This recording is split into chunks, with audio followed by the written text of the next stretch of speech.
Hello everybody. Since I've had some requests to do an update on my Nikon D7200, so here it is. I got my D7200 for B&H Photo shortly after it was first introduced. I believe it was introduced around March of 2015.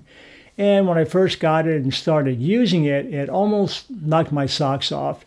I noticed a considerably improvement in the sharpness of it. As you may know, starting with the D7100, they did away with the anti-alias low-pass filter, which was a good thing, because why take away sharpness if you don't have to? Anyway, so that was a big improvement there, and I've been a happy user, and also I've been noticing a little bit of an improvement on the low light, high ISO with the 7200, and naturally it shoots very fast. It does some great movies also. In fact, since I got it, I've been doing all the videos on YouTube, where it's actually being used right now as we speak. The D7200 is doing the movies, and I also use it to do some of my Udemy courses as well. So it's been a real workhorse for me. However, with the new technology, there are a couple things to consider. Since 2015, we've had considerable improvements in the technology. So it still makes the 7200 a great camera, because I think it's going to be a classic for a while.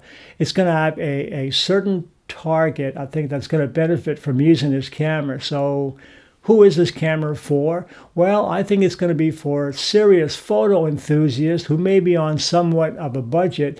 It's not real cheap. I believe now you can get it brand new, from under $1,000. I saw that B&H has a refurbished one for about $800.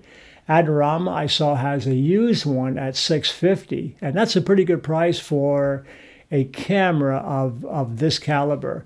However, it does have certain things now that may seem obsolete compared to the newer technology of the D7500 or the amazing D500. But there's still an audience for the D7200. So again, it's going to be for the serious photo enthusiast, and also there's a good target audience for wedding photographers.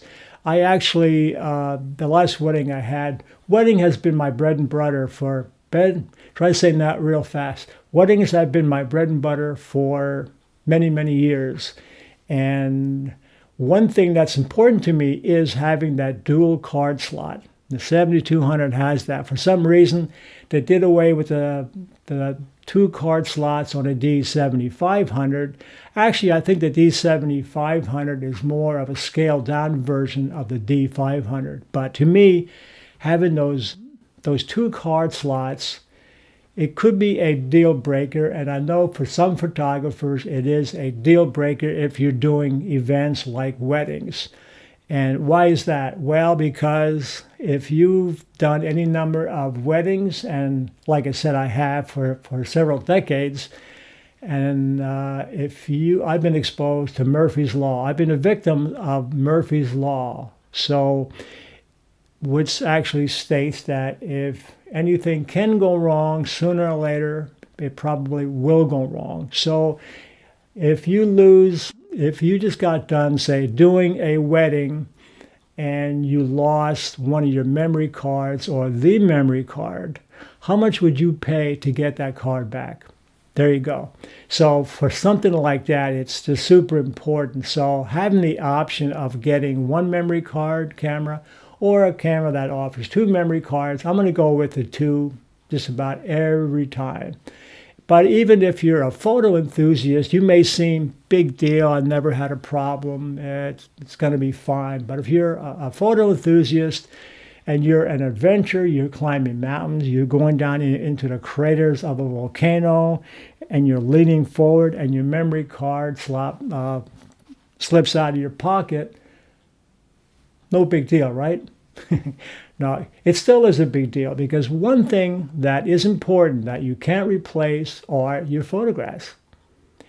Once they're gone, they're pretty much gone to a certain extent.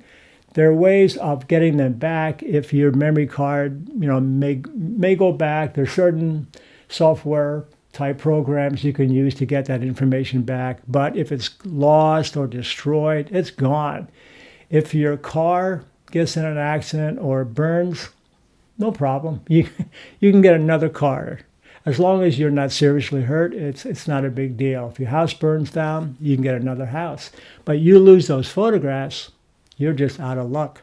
So getting back to the serious side of the Nikon D7200, it served me well. I don't have an urgent need to go out and update at the moment, but I'm seriously considering. I really like this newer technology. So what do the D7500 and the D500 have that the 72 lacks?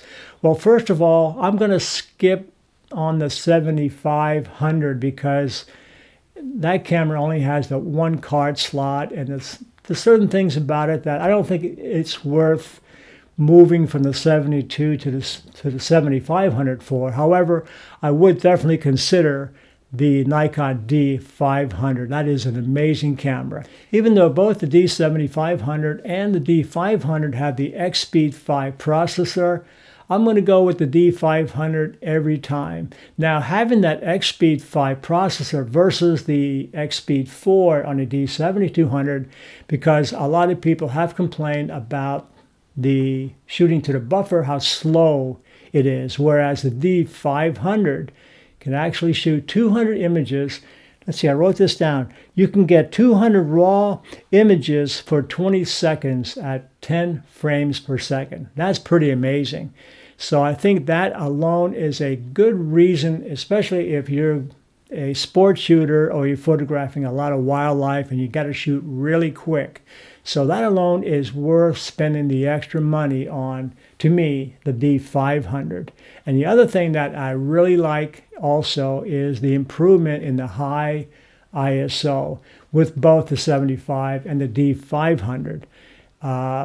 As good as the D7200 is, it's still pretty awesome in low light, but not really as good as the newer technology is. As a matter of fact, when the D7200 first came out, I did a test of the 7200 and the Nikon full frame D750. And shooting at normal ISOs to the naked eye, I couldn't see a difference. However, there was a slight difference when shooting in an extreme high ISO situations.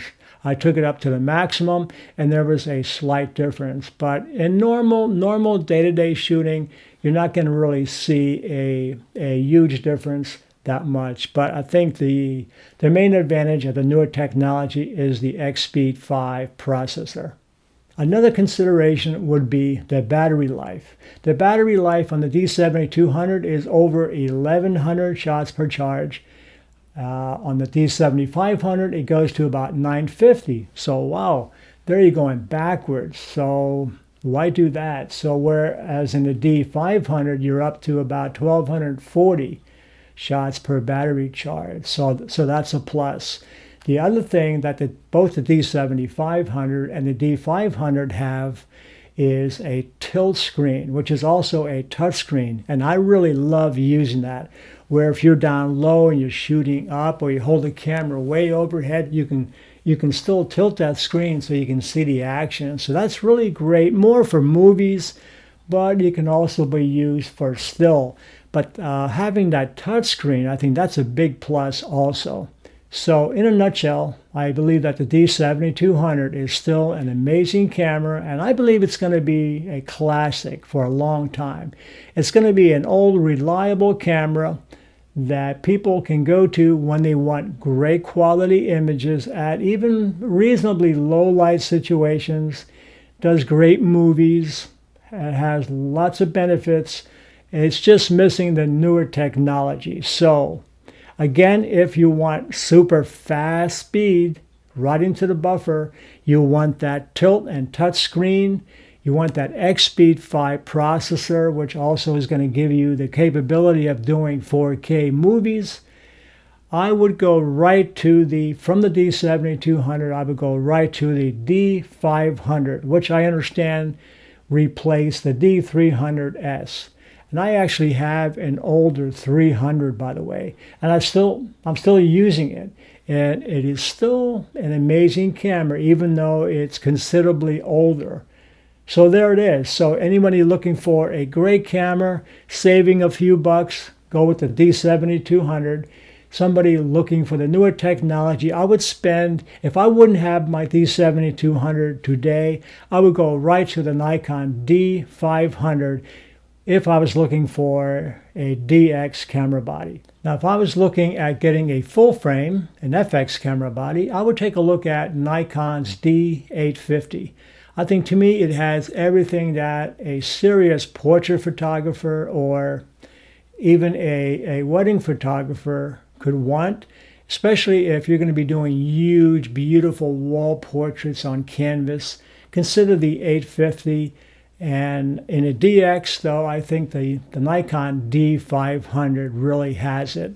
It seems to me that we're closing the gap on the DX camera body crop sensor as compared to an FX full-frame camera body. The DX have gotten just so amazing with their high-speed, low ISO capability, image quality, plus they're less expensive, lighter, and I think you're going to see a lot more people now using the crop sensor cameras because of that reason. So with that said, I'm going to say thank you for watching. And I think when I do consider going up to either the D500 or possibly the next generation, I think I'm going to be so happy. I think it's going to knock my socks off.